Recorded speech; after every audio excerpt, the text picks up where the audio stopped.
2024 अक्टूबर में जो चुनाव होने वाला है ना, ऐसा चुनाव होगा क्योंकि अंग्रेजी में कहावत है ना कि they are turning every stone.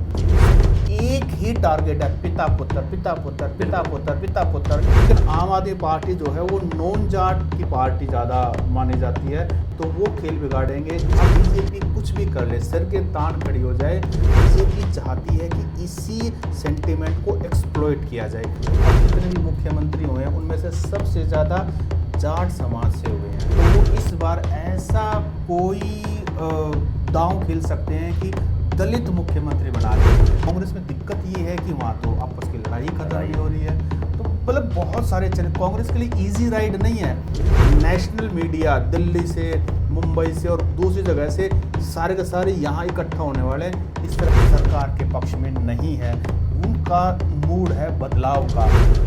नमस्कार, खबर खगाटा डिजिटल प्लेटफॉर्म पर आपका स्वागत है। आज हम हरियाणा की राजनीति को लेकर बात करेंगे। हमारे साथ वरिष्ठ पत्रकार सतसिंह जी हैं, जो कि कई अंग्रेजी अखबारों में भी काम कर चुके हैं, डिजिटल प्लेटफॉर्म पर भी काम कर रहे हैं, बीबीसी में भी काम कर रहे हैं। हरियाणा की राजनीति को लेकर हम बात करेंगे। सबसे पहले सतसिंह जी नमस्कार आपका। नमस्कार सर, नमस्कार।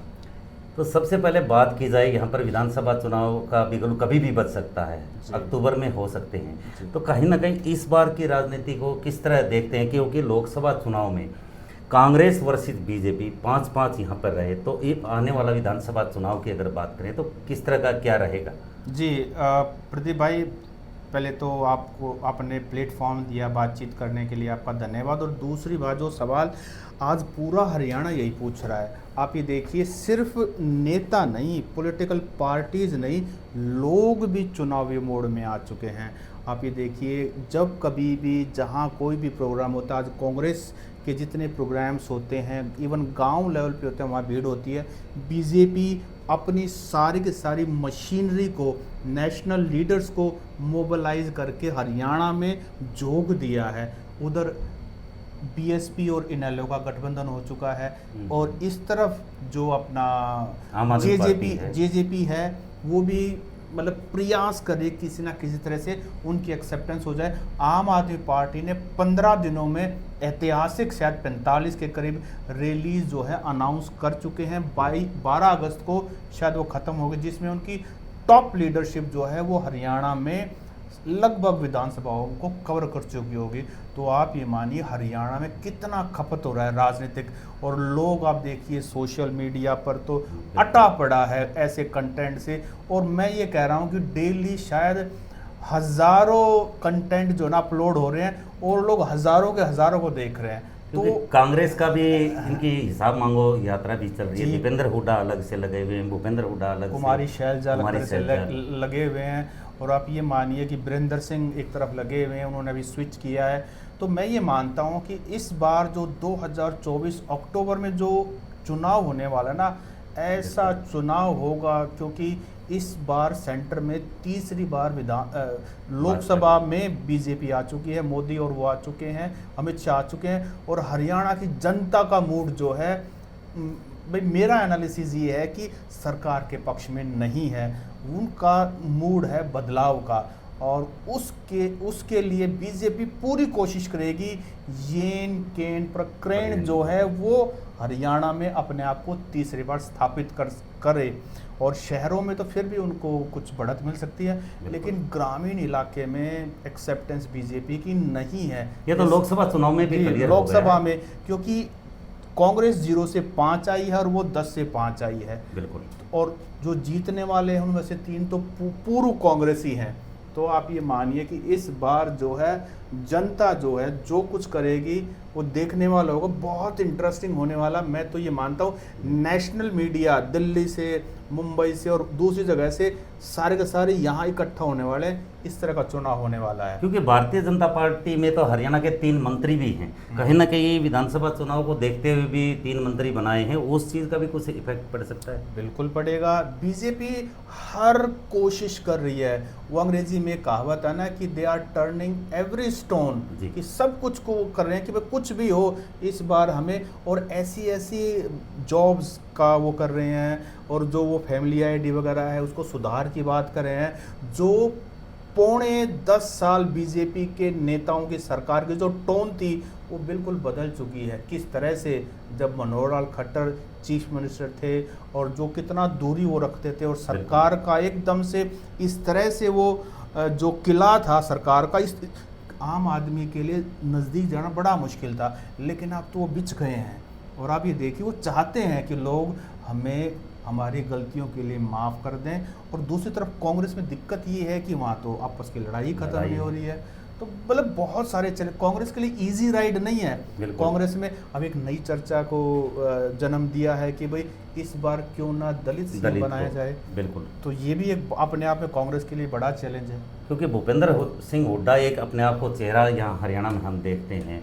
लेकिन अब जो दलित का नाम आया है तो उससे कहीं ना कहीं ये तो है कि भी जो अपने आप को जो सोचते थे कि भाई हम सीएम की दौड़ में हैं, वो चीज़ तो अब खत्म हो गई कांग्रेस में। जी प्रदीप भाई, ये देखिए पिछले दिनों सोशल मीडिया इस चीज़ पे है कि राहुल गांधी, क्योंकि कांग्रेस में सबसे बड़ा निर्णय आखिरी निर्णय उन्हीं का होता है, तो वो इस बार ऐसा कोई दांव खेल सकते हैं कि दलित मुख्यमंत्री बना दे। हालांकि वो आप वाली बात बिल्कुल सही है कि चुनाव से पहले ऐसा कांग्रेस कुछ नहीं करने वाली है, लेकिन एक बार आपके पास मेजॉरिटी सीट्स आ गई फिर तो पार्टी हाईकमांड के हाथ में। पुरानी बात याद आ गई, भजन लाल अध्यक्ष होते थे, भजन लाल के नेतृत्व में चुनाव लड़ा गया था, लेकिन भूपेंद्र सिंह हुड्डा को मुख्यमंत्री बना दिया। जी, ये 2003-4 की आप बात करें, जब पहली बार यूपीए 1 बनी थी, तो उस समय ऐसा ही हुआ था। भजनलाल अपने विधायकों के साथ बैठे हुए देखते रह गए दिल्ली कोठी पर, और इधर सोनिया गांधी ने जैसे ही अनाउंस किया कि इस बार भूपेंद्र सिंह हुड्डा को मुख्यमंत्री बनाएंगे, सारे विधायक भाग करके और हुड्डा साहब के पास आके सोनिया गांधी के सामने सरेंडर। इस बार भी हो सकता है कुछ ऐसा। देखिए बात यह है कि हर बार सिचुएशन अलग हो सकती है, लेकिन उस समय सोनिया गांधी सेंटर में कितनी मजबूत थी, कांग्रेस इतनी मजबूत अब सेंटर में नहीं है, ये एक अलग है।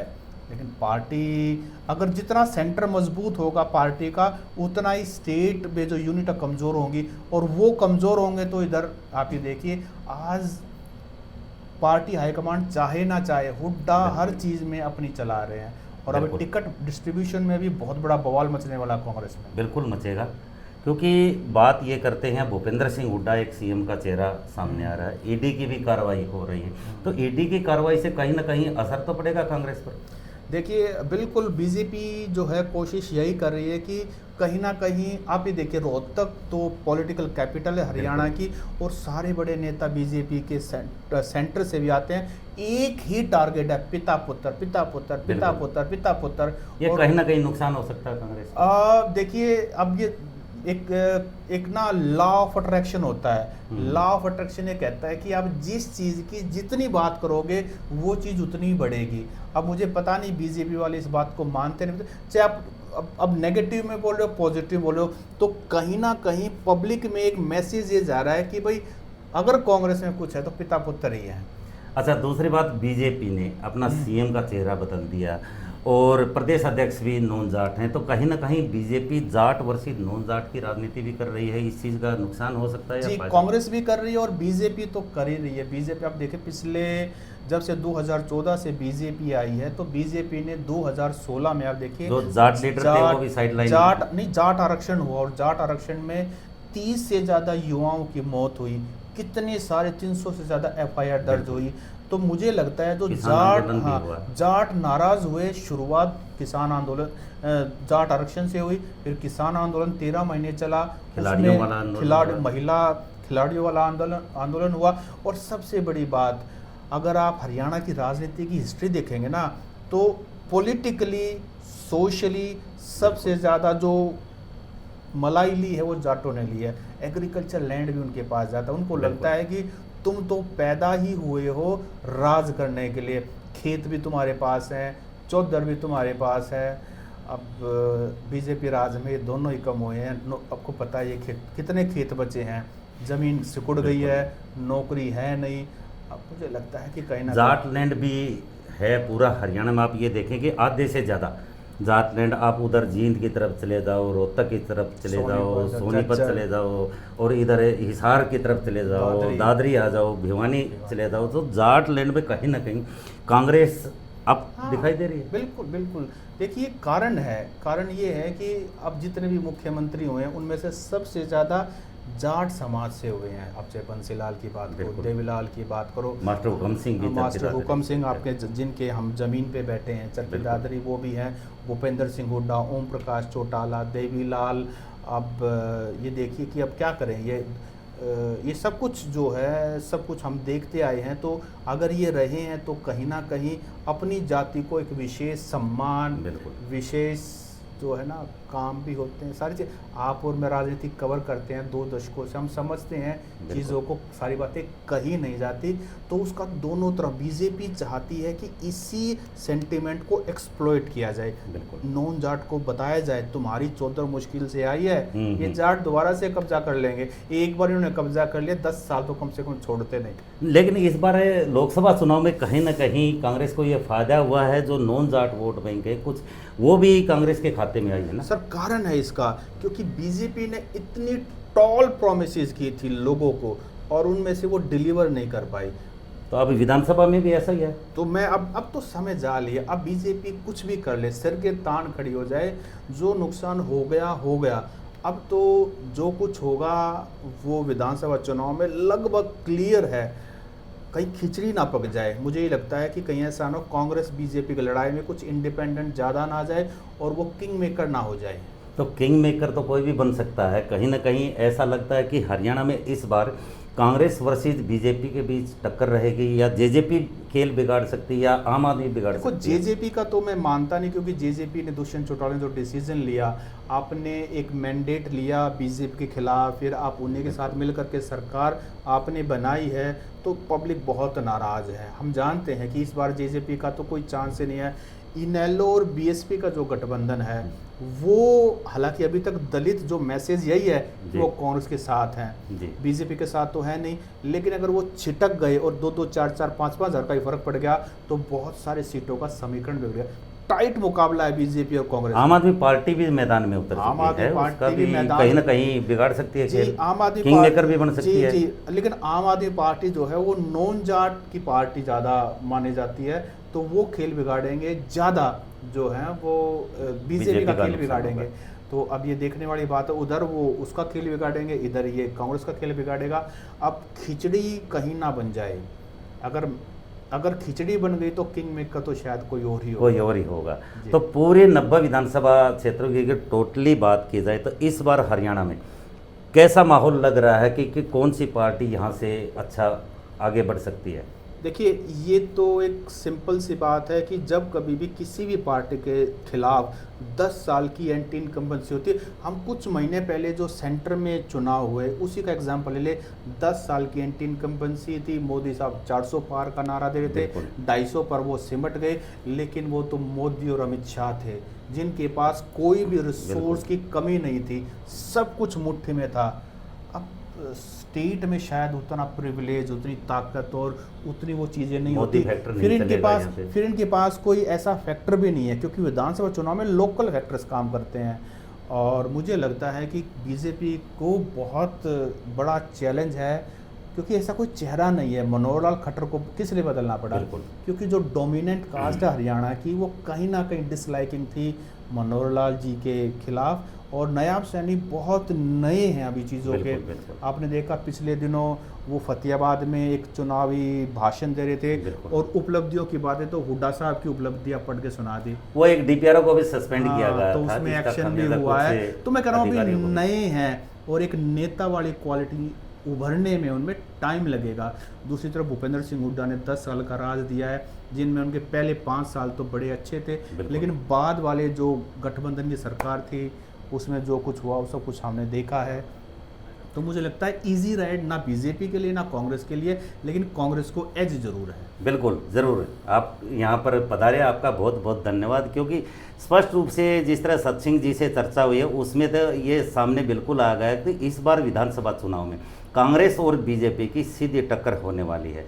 इधर कांग्रेस की कलह इनको नुकसान कर सकती है, तो उधर बीजेपी के 10 साल की एंटी इनकम्बेंसी, तो कहीं ना कहीं लगता है कि आपस में इस बार कांटे की टक्कर होगी। लेकिन सरताज कौन बनेगा ये तो प्रदेश की जनता ही तय करेगी। आप देखते रहिए, लगातार चैनल को सब्सक्राइब कीजिए। खबर खगाटा चैनल पर एक डिजिटल प्लेटफार्म पर हमने एक कुछ ये शुरू किया है, तो आपसे ये निवेदन है कि हमारे इस चैनल को सब्सक्राइब करने के साथ साथ अपने कमेंट ज़रूर दें, ताकि वो कमेंट हम देख सकें। उसको देखते हुए हम आगे भी और कोई विशेष बात हो तो आगे फिर जो भी हम चर्चा करेंगे उसमें हम उसको शामिल करें। तो धन्यवाद सत सिंह जी, बहुत बहुत नमस्कार। Thank you.